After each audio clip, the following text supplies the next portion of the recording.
Ocean waves are rolling free. No, wait. Hold on a minute. We've done this one already. Greetings, Commanders! Remember the Nautilus? Yes, that uniquely designed submarine. Today we've got a new creation from our favorite design bureau.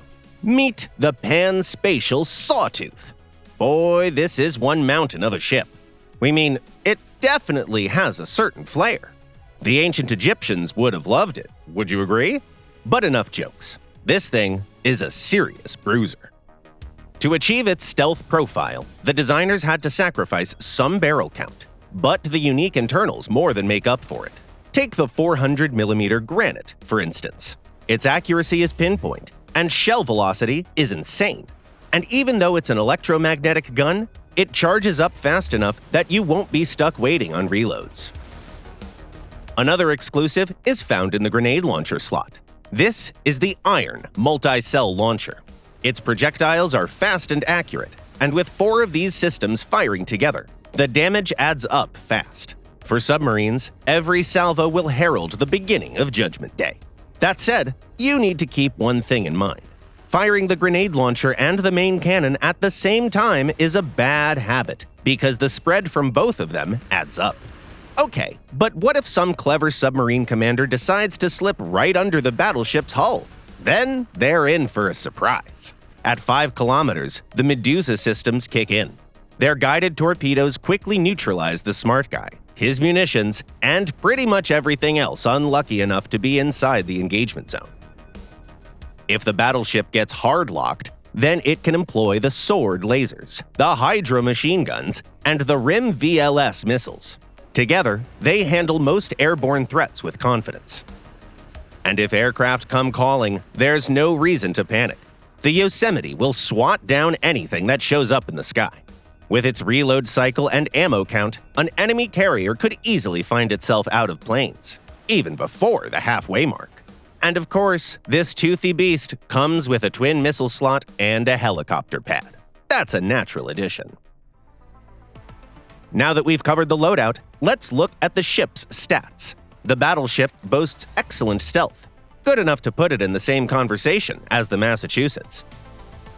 What it doesn't boast is speed. 20 knots at full upgrade looks pretty underwhelming. Fortunately, this is only listed speed. The ship has 2 tactical consumables, and one of them is an engine boost. That's a good way to give this giant just a little bit more speed.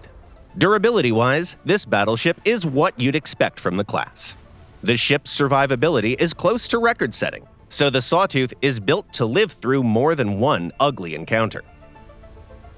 And since we're talking combat, let's take it to battle and go through the tactics. Back to the speed issue. If you ignore the boost, the mobility is, frankly, nothing special. So forget about quick peeks and rapid lunges from behind cover. Best case, you eat a couple of shells to the bow. Worst case, it's a nuclear hello and an express ticket back to port. Reverse speed is even worse, so ducking back into cover quickly is not happening. Mid-range looks a lot more interesting. Sure, the size and sluggishness are still working against you. On the other hand, if you're not sitting on the front line, enemies are much less likely to focus on you. And that makes it much easier to punish sloppy positioning and swat aircraft out of the sky. But the most rewarding way to play is at long range.